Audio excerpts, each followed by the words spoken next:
السلام علیکم اسٹوڈنٹس. ہمارا آج کا ٹاپک مسلمانوں کی آمد کے وقت برصغیر کی تعلیمی حالت اس کے بارے میں ہے.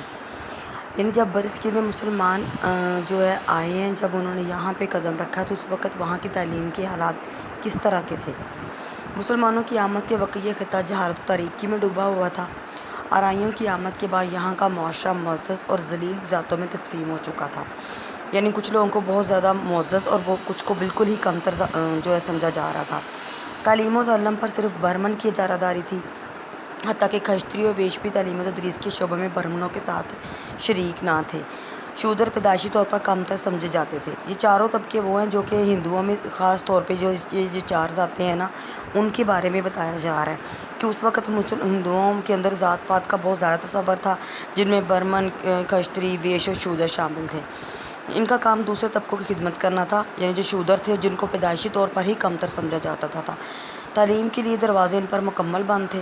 اسلامی تعلیمات میں عدل و انصاف اور انسانی مساوات کو بنیادی اہمیت حاصل ہے، اس لیے مسلمان جہاں بھی پہنچے ہیں انہوں نے مسلمانوں کی علم دوستی اور اس کی اعلیٰ معاشرتی اقدار کے نتیجے میں اسلام میں داخل ہو گئے. یعنی مسلمان ہمیشہ سے ہی ذات پات کے تصور سے بالکل بالاتر ہیں. وہ ان چیزوں کو اہمیت نہیں دیتے، بلکہ جہاں پہ بھی مسلمان گئے ہیں وہاں پہ جو مقامی آبادی تھی، جو وہاں کے رہنے والے لوگ تھے، ان لوگوں کے ساتھ بہت زیادہ انہوں نے دوستی، علم دوستی اور اعلیٰ معاشرتی اقدار اور آپس میں روایات کو وہ وہاں پہ فروغ دیا.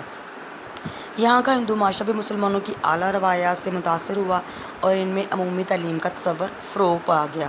یعنی ان لوگوں نے بھی مسلمانوں سے بہت کچھ سیکھا. برصغیر کے مسلمان حکمران، علماء اور امراء حتیٰ کہ عوام بھی اسلام کے ہماگیر تصور تعلیم سے مکمل طور پر آگاہ تھے. مسلمان حکمران عموماً خود بڑے عالم اور فاضل تھے. علاء الدین خلجی رقبہ جیسے حکمران جو خود تو عالم نہیں تھے، یعنی وہ بہت زیادہ پڑھے لکھے نہیں تھے، لیکن انہوں نے تعلیم کے فروغ میں بہت زیادہ دلچسپی تھی. انہوں نے اس کے لیے بہت زیادہ کام کیا، بہت زیادہ اپنی جائیدادیں اس کے لیے وقف کی. انہوں نے تعلیم کی اشاعت کے لیے مسجدیں اور مدارس بھی تعمیر کرائے، اساتذہ اور طلباء کے لیے وظائف مقرر کروائے اور ممکن حد تک تعلیمی سہولتیں مہیا کیں، جس سے تعلیم عام ہو گئی. برصغیر میں یعنی تعلیم بہت زیادہ اس کا فروغ ہوا. تو مسلمانوں کی آمد سے یہاں پہ جو ذات پات کے تصور کو ختم کر کے یہاں پہ اعلیٰ معاشرتی اقدار کی روایت کو آگے بڑھایا گیا. اب اس کے بعد اس میں آ جاتا ہے کہ برصغیر میں نظام تعلیم کے جو نمایاں پہلو تھے، یعنی اس وقت جو برصغیر میں تعلیمی نظام مسلمانوں نے متعارف کروایا تھا اس کے کچھ نمایاں پہلو تھے. برصغیر میں مسلمانوں پہ دور حکومت میں اشاعت تعلیم کے لیے جو اقدامات کیے، ان کے انمٹ نقوش یہاں کی سیاسی، سماجی اور معاشرتی زندگی پر ثابت ہیں. یعنی وہاں کی زندگی پر یہ نظر آتے ہیں. مسلمانوں کے یہاں جاہل اور ان پڑھ ہونا بہت برا خیال کیا جاتا تھا. یعنی مسلمانوں کے یہاں تعلیم کو بہت زیادہ اہمیت تھی، کیونکہ جیسا کہ ہمارے اسلام میں شروع سے ہی تعلیم حاصل کرنا فرض قرار دیا گیا ہے. بڑی بڑی بستیوں اور قصبوں میں تعلیم کے فروغ کے لیے کئی مدرسے ہوتے تھے، جہاں دینی تعلیم یعنی قرآن مجید، حدیث اور فقہ کے علاوہ شاعری، صرف و نحو، تاریخ اور جغرافیہ کی تعلیم بھی دی جاتی تھی. یعنی سارے مذاہب مسلمانوں کے دور میں وہاں پہ پڑھائے جا رہے تھے. مسلمان حکمرانوں کی علمی سرپرستی کا سلسلہ انگریزوں کے اقتدار پر قابض ہونے تک رہا. یعنی جب تک انگریز برصغیر میں داخل نہیں ہوئے تو اس وقت تک حکومت مسلمانوں کے پاس رہی اور انہوں نے تعلیم کی اشاعت کے لیے بہت زیادہ کام کیا اور اس کے لیے بہت زیادہ مدارس بھی قائم کروائے. اب ہم دیکھتے ہیں کہ وہ کون سے ایسے نمایاں پہلو ہیں جن کو خاص طور پہ اہمیت دی گئی مسلمانوں کے نظام تعلیم میں. ان میں سب سے پہلے مقاصد تعلیم، نصاب تعلیم، حکمت تدریس، نظم و نسق اور امتحانات شامل ہیں. یعنی یہ وہ ساری چیزیں ہیں جو کہ نظام تعلیم میں بہت زیادہ اہمیت کی حامل ہیں، جن میں مقاصد، نصاب، حکمت تدریس اور نظم و نسق اور امتحانات، یعنی یہ ساری امپورٹنٹ وہ چیزیں آ جاتی ہیں جو مسلمانوں کے دور میں بہت زیادہ ضروری خیال کی جاتی تھی.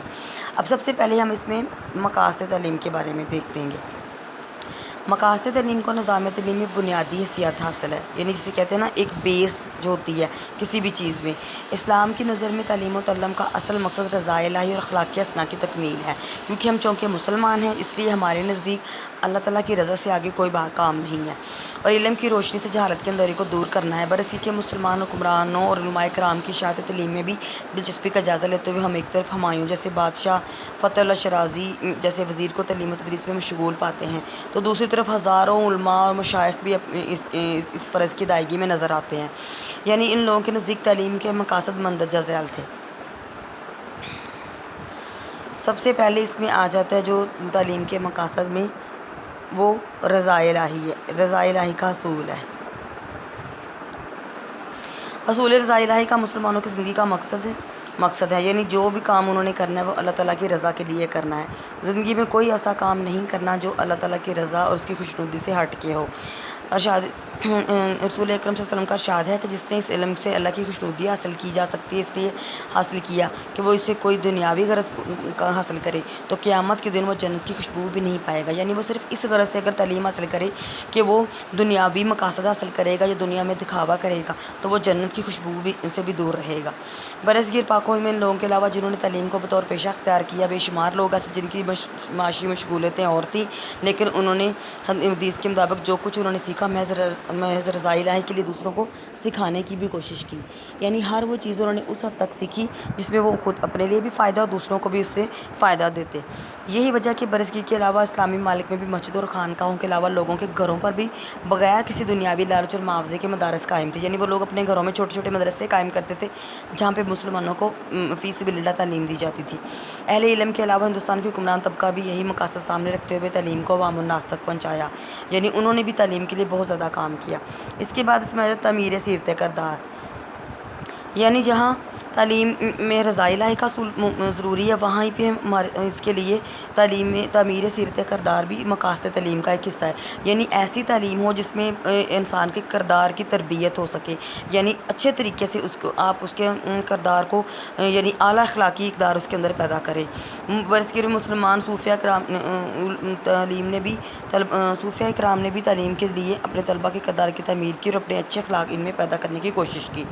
پھر اس کے بعد اس میں آ جاتا ہے متوازن نشوونما، یعنی متوازن نشوونما سے مراد یہ ہے کہ جو کام بھی آپ کریں اس میں آپ کی لائف میں ایک بیلنس ہونا چاہیے کہ آپ نے زندگی کے تمام پہلوؤں کے نشوونما کا کام سر انجام دیں۔ تعلیم ایسی ہونی چاہیے، مقاصد ایسے ہونے چاہیے۔ اس کے بعد آ جاتے اس میں معاشی خود کفالت، یعنی اپنے آپ کو اپنے لیے روزی کا انتظام کرنا۔ تعلیم ایسی ہو جس میں کوئی ایسے فنون شامل کیے جائیں جو آپ کے لیے کسی روزی کا بھی انتظام کرے، معاش کا انتظام۔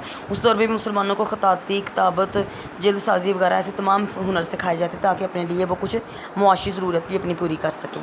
پھر منصب خلافت ہے، یعنی تعلیم ایسی ہونی چاہیے جو آپ کو خلافت کے منصب پر عائد کرے، یعنی اللہ تعالیٰ اس لیے کہ مسلمان کی زندگی کا مقصد اللہ تعالیٰ کی حاکمیت کا قیام ہے۔